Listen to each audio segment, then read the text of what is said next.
What is going on in Colorado? Sounds like trouble in paradise. Mm-mm-mm.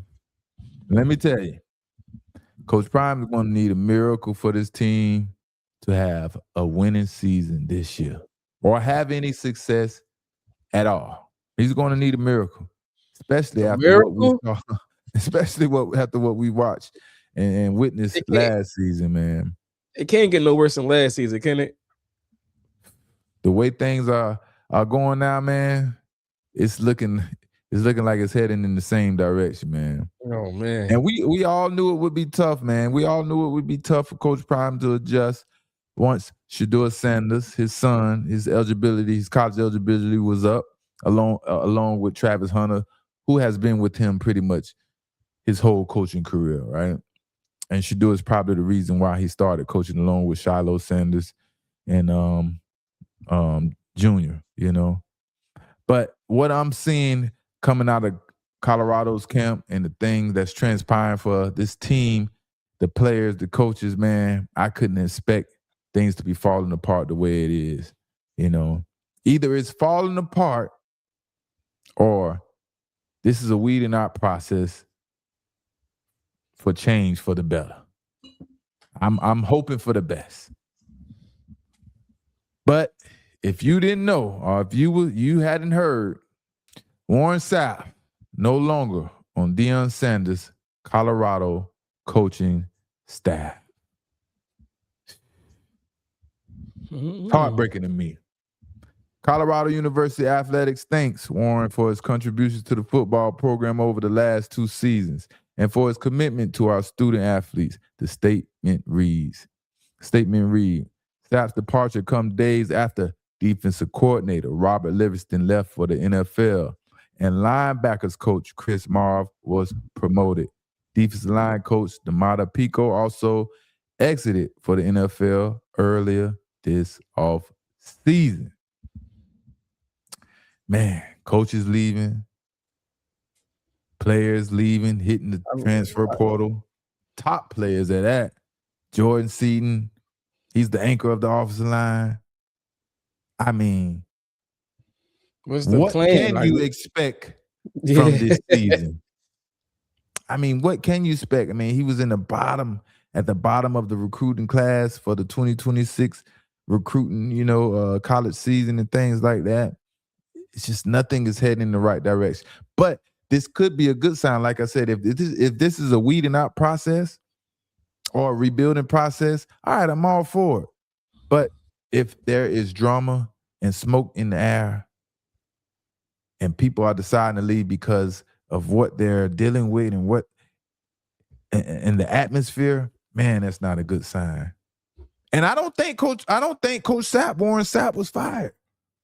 I think he decided to walk away from the situation and decide that that wasn't the opportunity he wanted and pursue other avenues, man. And for Warren Sapp to do that, man, it took a lot, man. You know it took a lot for Warren Sapp to do that, man. But what can be possibly going on? I mean, the other coaches, I mean, they had NFL opportunities, so that's kind of explainable. They probably want to up their resume, go to the NFL, and that's what they always wanted to do. But with Warren Sapp just resigning, that's a question mark right there. What makes him want to just like, I don't want to be here next year? That's the real question right there. That's the real question, man. And I think, yeah, man, I don't know how Coach Prime moves forward, man, and how he sees things. And, sometimes you got to self-reflect and self-evaluate sometimes to get to the best you sometimes, right, in life. And that's what I do on a daily basis. I like to self-reflect and go over things and situations I've been through on a daily basis so I can continue to get better and learn from my mistakes. And I think that's what needs to go on, man. A lot of self-reflecting, man. And yeah, because Warren Sapp, man, he was the intensity in that coaching staff. He was he was that coach that didn't mind, putting it all on line for his players and bringing that energy and that intensity, that passion that they needed. And it's sad for me to see Coach Sapp leave because I know that he does nothing but mean the best when he comes in into interaction with kids and Mhm. in a coaching type of environment as well, man. So I don't know, man. I don't know what I to say. gotta, I, I I gotta, knew I, it would be tough, man. I knew it would be tough when Shadua left, man. But gotta get some players, man. Gotta get I some got a players I up got a there. theory. I got a theory why Warren Sapp left now. It's coming Talk to to me. him. I got a theory. So the defensive coordinator left to go to the Denver Broncos, right? Warren Sapp Mm-hmm. was like, "Oh, I could be the defensive coordinator." Coach Prime was like, "Nah, I don't think you should be defensive coordinator. I got somebody else in mind." He like, "Damn, I can't be defensive coordinator. I don't think I should be here next year." That could be a result right there. You I That, think you hit it right on the button, Drees. I think that, you hit that it could right be on it the right button. there. He's like, "Man, I'm the man for the job." And Coach In Prime any was like, coach that is coaching as a position coach, um, their main goal is to continue to move up in progress. So the next opportunity at the position coach is to be the defensive coordinator.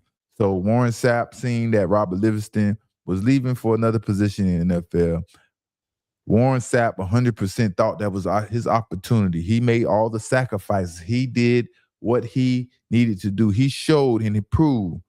And now this is the right time to give him the opportunity to be the defensive coordinator. And Coach Prime chose to go another direction.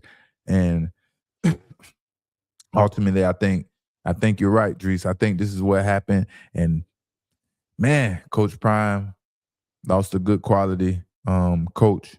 And I'm not going to say that, yes, that "Just a Coach Prime theory." is wrong not giving Coach Sapp the the the defensive coordinator job. No, Mhm. sometimes you have to stand your ground, right? Like if that's the case, and Coach Prime stood his ground and didn't give him the job, because what where's your resume? Where is your credentials that show that you can handle this job, right? Because my job is on the line. I have a lot of eyes on me. My boss man needs me to produce, and I don't have time to play around and play the guessing game if you can get the job done. I have to find someone who is well equipped and pretty much understands the job and get it done. So yeah, Mhm. man, it sounds like that's what happened with Warren Sapp. You know, I just hope, as brothers, as Hall of Fame brothers, man, they at least had a talk about it. And you can disagree. I mean, you can agree to disagree. And as long as we talked about it and we both understand each other's side and where we come from. But, you know, as men, we can have a talk and not agree, but still be on good terms. And that's what I hope happened with Coach Prime and Coach Warren Sapp. Oh, excuse me, though. I hope they talked it out like men and there is no hard feelings, right? At the end of the day, this is just business.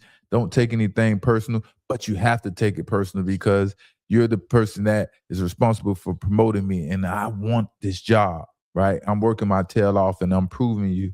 And I know that's how Coach Sapp feel, but on Coach Prime hand, he has to make the best decision that he feels is right for the University of Colorado and his coaching and his football team. And we don't know. This is all speculation. We don't know exactly Right. what happened. And obviously more things will come out.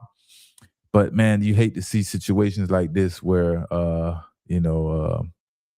players like Deion Sanders or Coach Prime, players and coaches like Coach Prime, as well as players and coaches like Coach Sapp, um, basically don't work out together, man.